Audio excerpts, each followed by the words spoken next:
you members of the Newcastle crew. We're back. Welcome to Newcastle Crew, a Southgate Media Group podcast dedicated to all things related to the DC comic book character John Constantine. I am Lilith, and of course, joining me as always is... Hey, it's Phil. Ooh, our first new live Newcastle Crew on the Cakes feed. That's nice. Actually, the first live one. Yeah, regular one. That's not teamed up with Wade's World. From now on, you can watch us live. Anyway, we're going to pick up the discussion with Constantine number 4. Constantine is in the New 52 Constantine, but after Hellblazer, but before Constantine the Hellblazer. So we're right in that weird New 52 area. Mm-hmm. Goody. I mean, these weren't bad. They didn't get bad until around issue 8. I was gonna say, I mean, at least these early issues, it's some of the better stuff. It's some of the better stuff to come out of the New 52. I mean, it's way better than any of that Superman stuff. Yeah, that's not hard to do though. Yeah. This one is titled "All My Friends" with a sick, morbid joke. It was written by Ray Fawkes and Jeff Lemire. The pencilers were Fabiano Neves, and I don't know who did the cover actually. I don't remember now. This issue is it's funny because it's just like the synopsis for it or the little teaser. It's a typical day in the life of John Constantine, thieving, lying, shagging, and aligning himself with a major enemy in order to fight a greater threat. Yep, that sums it up really. They brought in Papa Midnight. Yeah, Zatanna in the flashbacks was my favorite Zatanna for a while. She's in the main story, but the flashback Zatanna is better. Mm-hmm. Dottie. Ugh, nobody cares about you, Dottie. Name might as well be Abby. Yeah. We're dealing with, we get a Sargon the Sorceress mention. We get Batman, Superman, and Lex Luthor. Now, this is probably to remind people that Constantine is fully out of the Vertigo universe and fully integrated into the DC universe, and that's the only thing that really threw me out of the story. Yeah. Do you like him like in like a Vertigo like separate thing, or do you like him like in the mainstream DC universe? That's really tough. Comic book wise, I really would have preferred him to stay in the Vertigo world. But as far as like being able to have like merchandise and like getting his own TV show and stuff, yeah, it was a great move moving him to the main continuity of the DCU. I feel like if that hadn't happened, he would have never got his own show, let alone that show wouldn't have been folded into the Arrowverse, and we probably have never seen him again. So,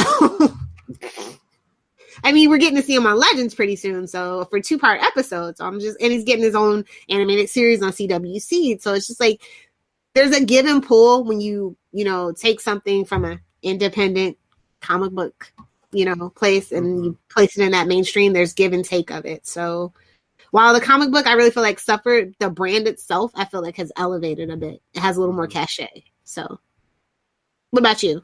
I probably agree with just about everything you said. I mean, it was nice in the Vertigo world. It kind of made it, even though it was all mystical and stuff, it kind of grounded it closer to reality. But yeah, I mean, to get his name in front of more people and the merchandise and just making a household name, it's just better to be in the mainstream.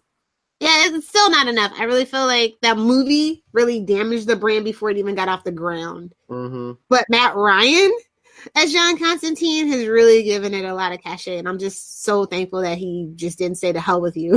And he's still like very much engaged with that character. So if NBC hadn't messed up that character and that show would have went more than one season, I mean, his would have been even more of a household name, I think.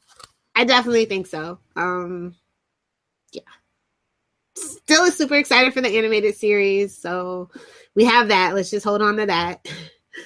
But funny thing is that because, Juliana Harkavy, who plays the new Black Canary, Dina, I hate saying that name, Dina Drake, just, right in the craw. She played like a fallen angel in the Constantine TV show, so it's always just kind of like, okay, multiverse, alternate Earth, but it couldn't be. So maybe she has an evil twin, and we'll dig into that on Arrow sometime soon in like season 10. because you know they're dragging it out the Smallville route. Oh yeah. Anyway, back to this issue. So at least he still has the cigarettes. Is all that I can really say for this one. It must be summertime because he's not wearing the coat the whole time. Yeah, and really, he actually in the TV show, this is how I had Kenny. He had like the shorty. I don't know if you guys like were that into the TV show, but yeah, he had like a shorty trench coat that was for like spring or fall. So it's like they could at least give him the shorty trench coat. And I was rereading this one. But Dottie reminds me of Blind Owl without the humor because she's a lamb with a lot to say. Not you say that. Is that what they were kind of going for? Who knows? Everybody steals from everybody. The question is, when you steal from somebody, do you make it your own and make it better? Or do you make it your own and make it worse? Well, I think people have done both. Yeah. I feel like when Marvel steals from DC, they do it better. But when DC steals from Marvel, the philosophies don't mesh and it comes out a hot mess. That's just me. Well, what I hate is like when people write like one arc, they might write like 6 issues and they bring in all these background characters and then like they're off the book and you never see them again sometimes. Well, when you're a Deadpool fan, you know that's gonna happen. Mm-hmm. But yeah, it's just kind of weird. Like I just felt like Jeff Lemire writing this one, it wasn't a good fit for me. And I love Jeff and everything, and just don't think that Constantine's character is a good fit for him. So well, it was just weird too, because it's like you were saying, it's like a quirky issue because it's like a day in the life of John Constantine and everybody loves a bottle episode and things like that. And they were really trying to channel that old school Constantine, the Hellblazer, original Hellblazer series. You could see it because they're bringing up the fact that everybody around him dies. It's kind of a little more gritty than what we had in the first 3 issues, really. But at the same time, quirky, and it's just like, but at least he brought in Papa Midnight. Yes. So, yeah.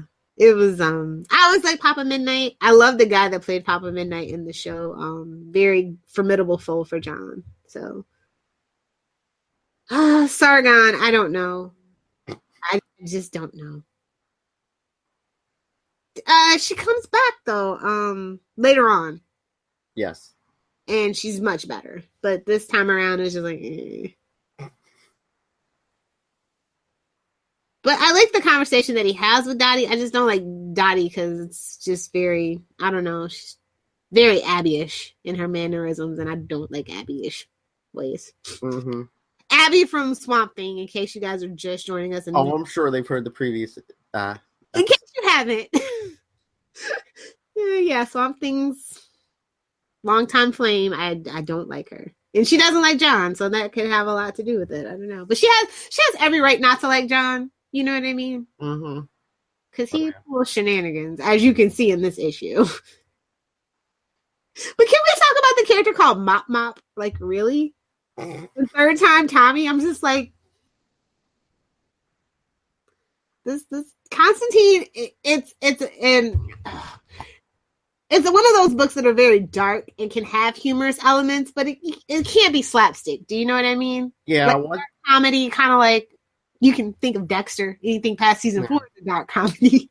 Well, like a lot of these characters in this issue, I think they wanted to try to go street, but you kind of have to have that mystical background. And sometimes when you mix the two, it kind of gets kind of goofy. Yeah, really goofy. And it's just so weird, like just having Constantine in New York, like constantly, instead of like doing what they did in the TV show, being on a road trip. It just constantly. Constant one, yes, sir. There was definitely no sophisticated suspense in this book. I will say that. It's New 52. How could it be sophisticated? You say that, but honestly, Aquaman and Green Arrow up until like the 30 mark were really good, and those two characters are very hard to do. And this book was okay-ish. That's true. I mean, Batman, we got the Court of Owls and all that stuff in New 52. Okay. I mean, it just depends on the character and who they gave it to, and it's just like, okay, let's make this is what it felt like. Let's make Constantine a household name. Have Jeff Lemire write it. Boom, done. Mm-hmm. Not so fast. Like I like Jeff Lemire, like I said, I like a lot of the other stuff that he's done, but like I said, I don't feel like this character was a good fit for him, and it just shows in every single panel for me in this issue. Well, plus too, I mean, this was like a learning curve here because I mean, this was his first Constantine's first ongoing series after Hellblazer. Mm-hmm. So it's kind of like, okay, how do we make it not Vertigo, but not water it down too much? And I think that it's weird that they scrapped this and then brought in Constantine the Hellblazer when they could have just retooled. Like, it got really good with the Forever Dark stuff and the Justice League Dark stuff, and I feel like they could have just kept going on that side instead of just slamming the brakes. Well, this was like the Dark Ages where, you had to renumber every time you got a new creative team, and now it seems like everyone's going back to old numbering. Now it's like, oh yeah, we have had issue 900. But did you really? Yeah, I know. It's weird.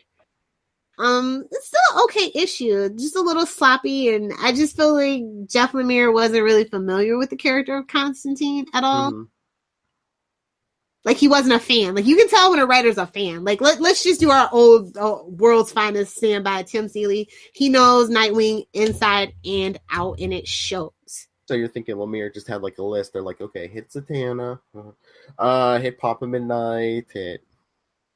Yeah. He smokes Silk Cut. Yeah, okay, got it.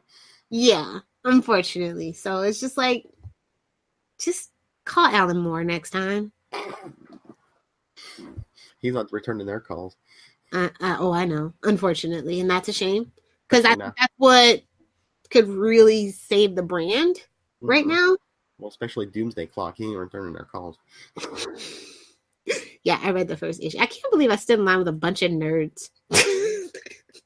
Like myself. I was going to say, because Little's not a nerd. I'm a geek, actually. There's a difference. She bites the heads off live chickens, that's right. Shh, that's my secret to tell. Anyway, what else can we talk about in this issue? I you know what? I've never really. The thing that really I think irked me the most was when he Constantine headbutted Tommy and he broke his nose, because he's smoother than that. He's a con man. Con men very rarely have to resort to physicality. Yeah, talk his way out of it. Yeah, exactly. It's like he stole the money for the okay. Hopefully next issue's better. That's what I kept telling myself the first run through. I was so excited they were bringing Constantine in, and it's Jeff Lemire, and this is what I got. But yeah, I do appreciate one and dones though. I do. It's really funny though, because this book is only from 2013, so it's published June 12th, 2013. That's not that long ago, but so much has happened in the world of Constantine since then. 4 years. Mm-hmm. It's just crazy to think about. So much has happened for DC, because I mean, the top of the cover. Man of Steel in theaters and IMAX. I know, right? June 14th, 2013. I did not see that movie in theaters. Oh yeah? Nope. No. I didn't see it until I think 3 months before Batman vs Superman came out. I refuse to. I do not like Henry Cavill as Superman, but it is what it is. There's something, I mean, I don't want to crap on it completely, but I mean, there's something wrong with that brand if, Lilith Hellfire's not rushing out to see those movies. I mean, to be fair, though, I took literally the last day before Superman Returns was in theaters. It was the very last day that Superman, it was at $1 movie that I saw it. So there's been something wrong with the Superman brand for a very long time, unfortunately. Hey, some of the casting in that movie was spot on. I mean, Kevin Spacey is the villain. Hey. He does play a mean villain. I will tell you that much. And that's all I would say about it.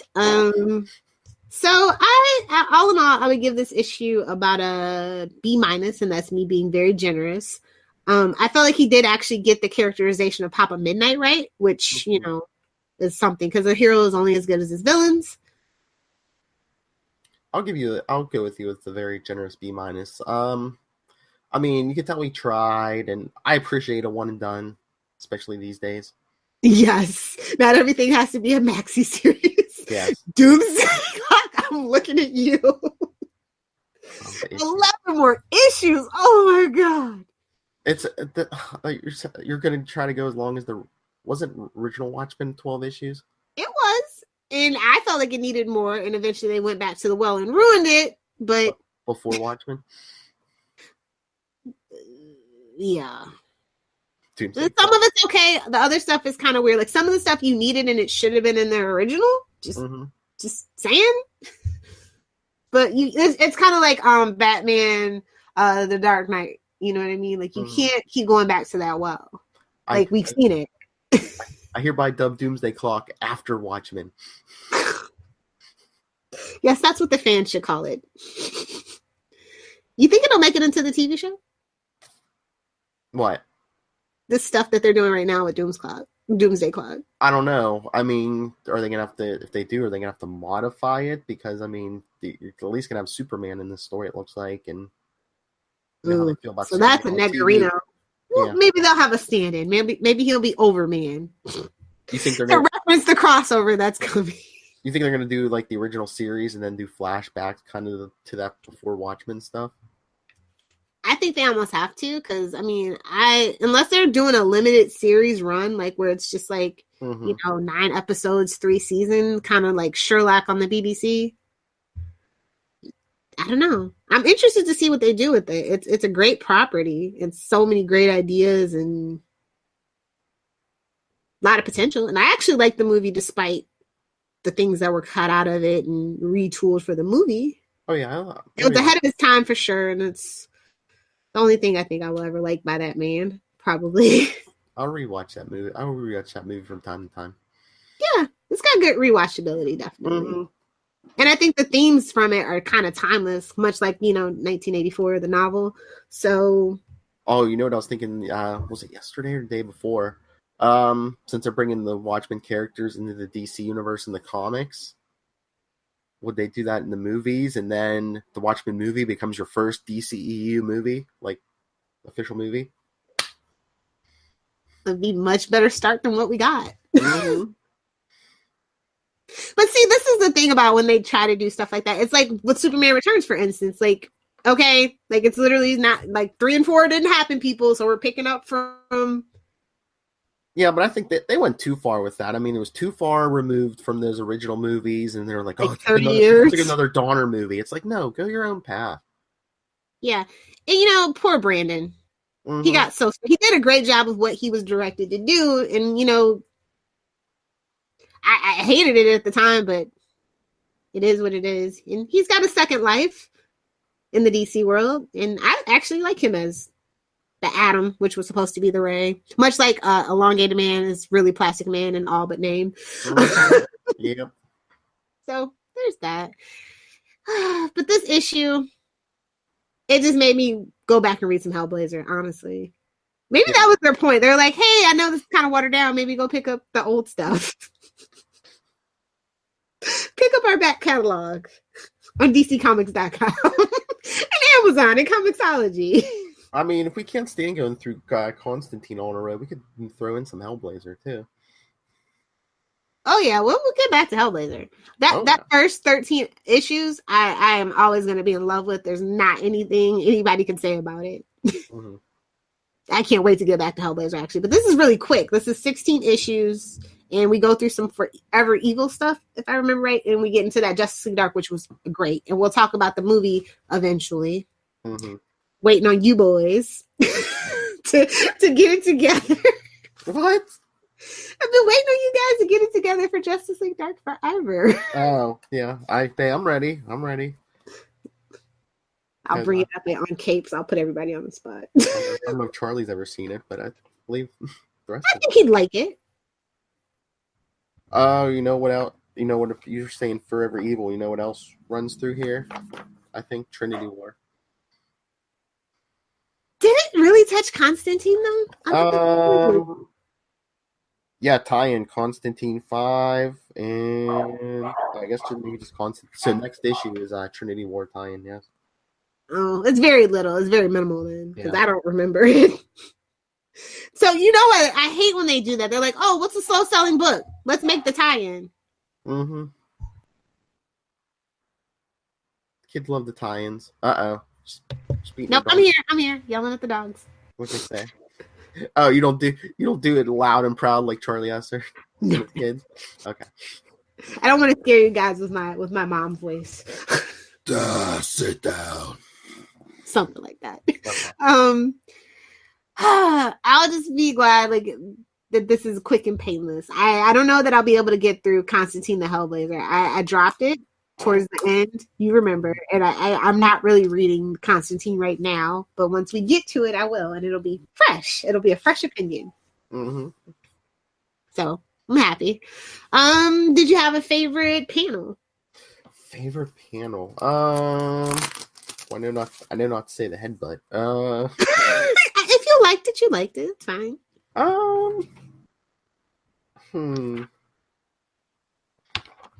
Do I say the panel is Zatanna, or are you just gonna be all judgy and like, oh yeah, she's wearing a belly shirt? No, I mean that's mine. Is it? Yeah. No judgments here. I stand by a woman's right or man's right to bare their midriff and their boob panels and long boxes. It's all good around here. Oh my. Yep. I mean, it is weird that this book is rated 16 plus because I mean the cigarette? Was it for the cigarette? Was it for the slight shagging or what? I'm assuming supernatural violence. I don't know. Maybe not this issue, but others. Yeah, it's just like, I don't know. It didn't live up to the 16 plus rating for me. And that's how we judge Constantine books, to be honest. How much did it push the envelope? Did it fall off the table or not? This one was firmly in the middle, let me tell you. Nice and adequate. That's what she said. Hey-oh! Oh, sorry. For more random sexual innuendos, please be sure to tune into Wade's World. So many. How Kate the Lunatics. Pretty much. Poor Charlie. Poor Tyler. So yeah, that's pretty much it. I think we hit on everything. The covers for these were not the best though. It never really pulled me in, to be honest, for any of these issues. Mm-hmm. No, actually there was one. I think it was the one right during Forever Evil where he's laying on the grave. It's two. Most of them are too like superhero-y, I'd say. Exactly. Too mainstream. Yeah. If anybody deserves like their own cover all the time, like Oprah magazine, it's John Constantine. I mean, if it's like Cable and Deadpool, you know, back to back, that's your signature thing. That's fine. I just gotta. I hear Matt Ryan in my head now as Constantine calling himself the Oprah of the supernatural world. No, he's very modest. He knows that he's just a petty dabbler. I'm a giver. No, I'm giving love. And you get his antenna, and you get his antenna, and here's a helmet from Dr. Fate. Ladies, gentlemen, you all get a John Constantine. Ew. Ooh. A mess. Sargon, bless this mess. Have we done enough damage? I think so. So, if you guys want to voice your opinions, there are a couple of ways you can do so. So that means shameless plugs and self-promotion. That's right. If you want to, any suggestions, comments, what do you want to see, what do you don't want us to talk about, newcastlecrew@gmail.com, facebook.com/newcastlecrewpodcast, @newcastlecrew on Twitter, and our hashtag is sophisticated suspense. I thought it was constant one. It's constant one and sophisticated suspense. Okay.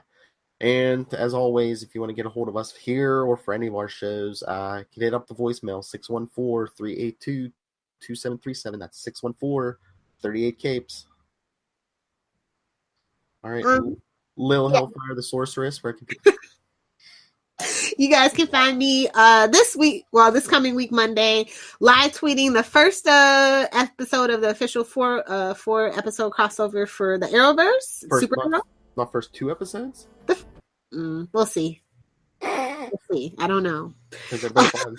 I'm gonna have to be able to fast forward because Felicity's in it. So anyway, yeah, at Lilith Hellfire for everything else. At Adventures in FG. That's Pinterest, Facebook, Instagram, and Twitter at Adventures in FG. And check out my website, adventuresandfangirling.com. And Phil, where can the people find you? Well, if anyone wants to contact me, especially for an interview, nightwingpdp@gmail.com, and on Twitter I am at nightwingpdp. That wraps it up for this week. We will be doing this weekly now, unless some other nerd event comes up, and all bets are off. So yeah, this has been Newcastle Crew, and this is us signing off.